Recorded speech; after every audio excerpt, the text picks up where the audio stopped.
उल्टी गिनती तो इनकी बहुत पहले से शुरू हो गई थी, लेकिन ये छल कपट और धन के बल पे जो इन्होंने देश का पैसा चुराया है, लूटा है, तो ये तो वफादार तो किसी के भी नहीं है। जो देश का वफादार नहीं वो किसका वफादार होगा? जो संविधान का वफादार नहीं है, जो तिरंगे का वफादार नहीं है, वो किसका वफादार होगा? वो धीरे धीरे परतें खुल रही हैं। नीतीश कुमार जी क्योंकि इनके साथ लंबे समय से रहते थे और समझदार भी व्यक्ति हैं, उन्होंने इससे पहले के सेंधमारी करें, लूटमारी करें आरएसएस के और बीजेपी के लोग उनकी पार्टी में, उन्होंने उन्हें घर में आने से पहले ही बाहर पकड़ लिया, चोर को अपने घर में चोरी करने से रोका।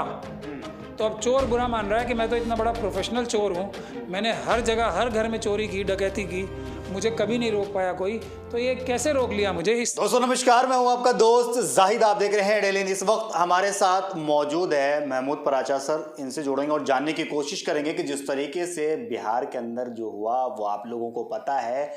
अब जो है ये भी आशंका लगाया जा रहा है कि जो भी क्षेत्रीय दल भाजपा से जुड़ी हुई हैं वो अब धीरे धीरे जो है भाजपा का साथ छोड़ेगी। तो कहने का मतलब ये है सर कि क्या लग रहा है कि अब जो है भाजपाइयों की उल्टी गिनती शुरू हो गई है?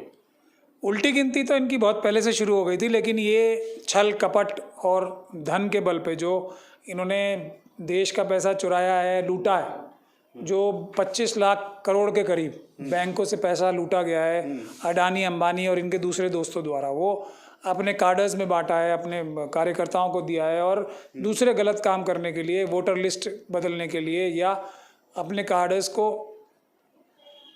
करप्शन मनी से रईस बनाने के लिए जो खर्च किया है, वो धीरे धीरे करके खुल रहे हैं इनकी कलाई। तो लोग तो इनसे दूर जा ही रहे थे। अब रीजनल पार्टीज का क्या, जो इनके अलायंस पार्टनर्स थे पहले, तो ये तो वफादार तो किसी के भी नहीं है। जो देश का वफादार नहीं वो किसका वफादार होगा? जो संविधान का वफादार नहीं है, जो तिरंगे का वफादार नहीं है, वो किसका वफादार होगा? तो ये लोगों का जो ढोंग करते थे कि हम बहुत अच्छे लोग हैं, वो धीरे धीरे परतें खुल रही हैं। नीतीश कुमार जी क्योंकि इनके साथ लंबे समय से रहते थे और समझदार भी व्यक्ति हैं, उन्होंने इससे पहले के सेंधमारी करें, लूटमारी करें आरएसएस के और बीजेपी के लोग उनकी पार्टी में, उन्होंने उन्हें घर में आने से पहले ही बाहर पकड़ लिया और अब अपने परिवार के दूसरे लोगों के साथ मिलके इतनी मजबूत एक उन्होंने घर की घेराबंदी कर ली है। तो अब चोरों को और जो बाहर थे, जो लूटने आए थे, सेंधमारी करने आए थे, उनको बड़ी परेशानी हो रही है। तो वो तरह तरह से विलाप कर रहे हैं, रो रहे हैं, धोखा हो गया, वो हो गया, छल हो गया, कपट हो गया। ये क्या है? दुनिया को धोखा देने वाले। हाँ, ये बात तो है, मैं उनकी बात से एग्री करता हूँ इस बात से कि अगर सबसे बड़े धोखेबाज को थोड़ा भी ऊपर नीचे हो जाए तो उसको लगता है कि मैं तो सबसे बड़ा धोखेबाज हूँ, मेरे साथ कैसे हो गया ऐसे। तो ये दुख करना तो उनका जायज़ है, उससे मैं सिंपैथी भी। कहने का मतलब चोर के घर में चोरी हुई? नहीं, चोरी नहीं हुई, चोर को अपने घर में चोरी करने से रोका। तो अब चोर बुरा मान रहा है कि मैं तो इतना बड़ा प्रोफेशनल चोर हूँ, मैंने हर जगह हर घर में चोरी की, डकैती की, मुझे कभी नहीं रोक पाया कोई, तो ये कैसे रोक लिया मुझे? इसकी परेशानी होती है आमतौर पे हर एक बड़े चोर को। जैसे कार चोर होते हैं ना, बड़े बड़े कार चोर होते थे, अगर वो किसी कार को चुराने में नाकाम रहते थे तो उनको बहुत ज़्यादा दुख होता था। तो इसी तरीके से एक चोर की मेंटेलिटी ऐसी होती है, चोरी करने से अगर उसको रोक लिया जाए तो बहुत ज़्यादा परेशान हो जाता है। तो क्या लग रहा है सर कि अब जो देश की जनता है वो भाजपाइयों के ऊपर जो है शिकंजा कसनी शुरू कर दी है? नहीं, देश की जनता तो भाजपाइयों के साथ कभी भी नहीं थी। देश की जनता को एक तो देखिए, ये इलेक्शन कैसे जीतते हैं बहुत समझने की आवश्यकता है, बहुत ज़रूरत है। एक तो ईवीएम के दम पे, ईवीएम हट जाए तो ये दुनिया की कोई भी ताकत इस्तेमाल कर लें, कितना छल कपट, आपस में लड़ाना झगड़ाना और मुसलमानों के लिए नफरत पैदा कराना, तब भी इलेक्शन नहीं जीतेंगे। बेसिक इनका रीज़न है ईवीएम। दूसरा इनका बड़ा रीज़न है कि इन्होंने ये जो पैसा कमाया है ना करप्शन से, पहले गुजरात में, अब पूरे देश में गुजरात मॉडल लागू करके करप्शन जो हो रही है लार्ज स्केल, उसका पैसा ये अपने कार्यकर्ताओं पे खर्च कर रहे हैं। इनके कार्यकर्ता देखिए कितने रईस हो गए।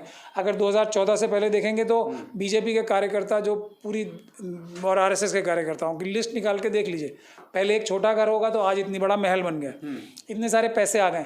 तो ये सब पैसा जो है इन्होंने चुरा के देश का और अपने कार्यकर्ताओं। आपका एक आरोप है ना सर? नहीं, मेरा आरोप नहीं है। अभी निर्मला से, क्योंकि सरकार तो ये कह रही है कि जो पैसा है वो यहाँ के आवाम, यहाँ देश की तरक्की उन्नति के लिए लगाया जा रहा है। मैं सरकार द्वारा बताए गए आंकड़े बताऊं आपको, 22 से 25 लाख करोड़ तो बैंकों का राइट ऑफ कर दिया गया है बैड डेट्स में। ये तो मेरे आंकड़े नहीं है, सरकार के आंकड़े। एक बात, अभी निर्मला सीतारमन जी ने, और बिहार से ही आते ना ये सुशील मोदी जी, उनके एक सवाल के जवाब में निर्मला सीतारमण जो हमारे देश की फाइनेंस मिनिस्टर हैं, उन्होंने ये बताया कि चाइना की 3 कंपनियां, सिर्फ जो टेलीफोन की कंपनियां हैं, चाइना की सैकड़ों कंपनियां देश में काम कर रही हैं। इस बात को ध्यान में रख के मेरी बात सुनी जाए कि 3 कंपनियां Xiaomi, Oppo और Vivo, भाई वो जो 3 कंपनियां हैं, पिछले 4-5 सालों में उन्होंने 78,000 करोड़ की चोरी की है। 72 से 78,000 करोड़ की चोरी करके भाग गए।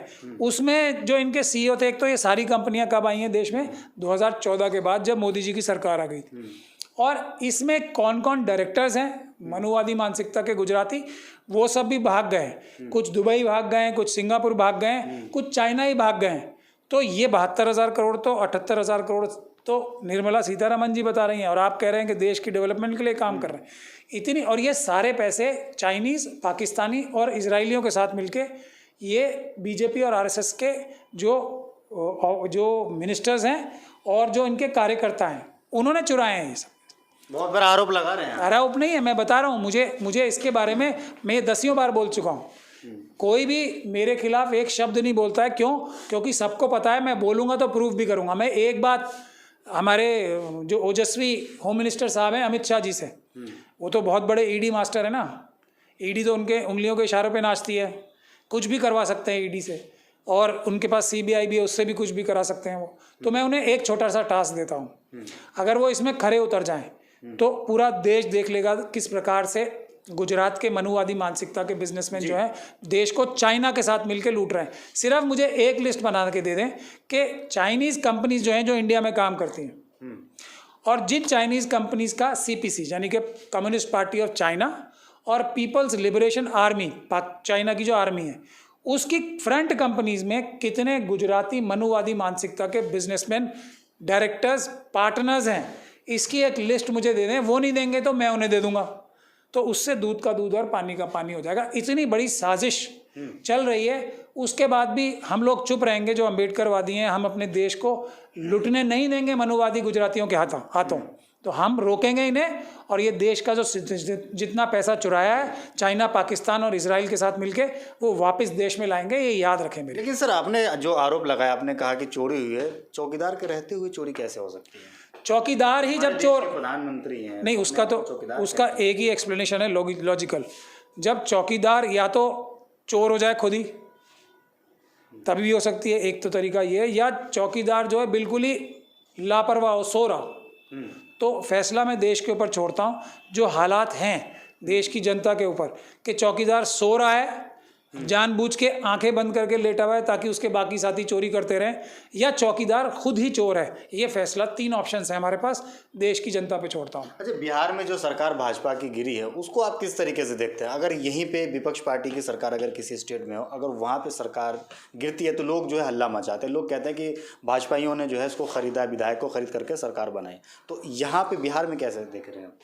बिहार में देखिए, बावजूद इसके कि ओजस्वी होम मिनिस्टर साहब और ओजस्वी प्राइम मिनिस्टर साहब की ईडी है, सीबीआई है, पता नहीं कितनी एजेंसीज हैं, उनके पास अथाह पैसा है, चाणक्य बताते हैं अपने आप को वो, ये सब ताकतें हैं, ठीक है, ये तो ताकतें हैं।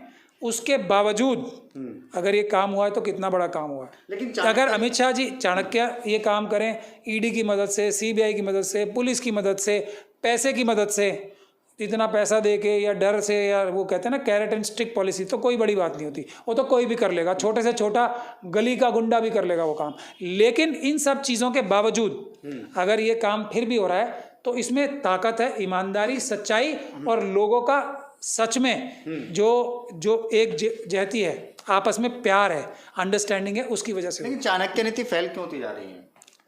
क्योंकि चाणक्य नीति इसलिए महाराष्ट्र में जो है सक्सेस हुआ है, लेकिन बिहार में जो है फेल हो। मैं वही कह रहा हूँ ना, बिहार में अगर पास हो रहा है तो ये कितनी बड़ी बात है कि जो इतनी ज़्यादा ताकत है, सरकार की ताकत के खिलाफ जाके ये काम हुआ है। ये है इसमें महत्वपूर्ण अहम बात समझने की और सोचने की। अमित शाह जी कराएं तो कोई बड़ा काम नहीं है, ये बीजेपी कराए तो कोई बड़ा काम नहीं है। वो तो किसी को भी फ़ोन करके धमका सकते हैं, डरा सकते हैं ईडी के द्वारा या सीबीआई के द्वारा। या उसके एवज में ये भी कह सकते हैं कि हम आपके केसेस जो हमने बनाए आपके ख़त्म कर देंगे और उतने उसके अलावा पैसे भी दे देंगे, तो इसमें कौन सी बड़ी बात है। लेकिन ये सब लालच और डर के बावजूद लोग ये कर पा रहे हैं, जैसा बिहार में हुआ है, ये है बड़ी बात। अच्छा, तेजस्वी यादव ने जब चुनाव के वक्त जो है आवाम से जो है बड़े बड़े वादे किए थे, तो क्या लग रहा है कि अब सरकार बन गई तो उन वादों को पूरा करेंगे? वादे पूरे करने पड़ेंगे क्योंकि जनता की उनसे बहुत उम्मीदें हैं, और वादा सबसे अहम और अच्छा वादा एक ही होता है कि सबको बराबरी का हक मिलना चाहिए। जिसकी जितनी संख्या भारी उतनी उसकी हिस्सेदारी का अगर वो फॉर्मूला अपनाएंगे तो पूरे देश में हर सरकार जो गैर भाजपा और आरएसएस की बनेगी वो कामयाब रहेगी। नहीं करेंगे तो वो आज नहीं तो कल नुकसान उठाएंगे, और भाजपा और आरएसएस की जो गलत नीतियां हैं और जो वो छल कपट छलावे के साथ जो काम करते हैं वो दोबारा भी सक्सेसफुल हो सकते हैं। तो कि ये है, अब जिसकी जितनी संख्या भारी का मतलब ये भी है कि कोई जैसे मुस्लिम समाज ही है तो इसके अंदर जो छोटे छोटे दूसरे ग्रुप हैं, छोटे बड़े जितने भी ग्रुप हैं, कि उनकी संख्या के हिसाब से भी उनको हिस्सेदारी मिलनी चाहिए। उसी प्रकार से शेड्यूल कास्ट और ओबीसी समाज में भी जो सब ग्रुप्स हैं इनके, उनको भी उनकी संख्या के हिसाब से हिस्सेदारी मिलनी चाहिए, तभी ये फार्मूला सक्सेसफुल होगा और कभी ना फेल होने वाला फार्मूला होगा। ये सबको करना पड़ेगा, ये जो नहीं करेगा वो नुकसान उठाएगा। क्या लग रहा है कि 8 बार से मुख्यमंत्री हैं नीतीश कुमार, अब आने वाले वक्त में जो है लोकसभा चुनाव है 24 में, तो नीतीश कुमार को जो है प्रधानमंत्री के रूप में देखेंगे? बिल्कुल, उनकी देखिए बिल्कुल देखेंगे, और प्रधानमंत्री का जो क्राइटेरिया होना चाहिए, प्रधानमंत्री पे सबसे पहला हक किसी शेड्यूल कास्ट का है, उसके बाद ओबीसी का आता है। शेड्यूल कास्ट या शेड्यूल ट्राइब का मैं समझता हूँ पहला हक है, मेरा मानना है।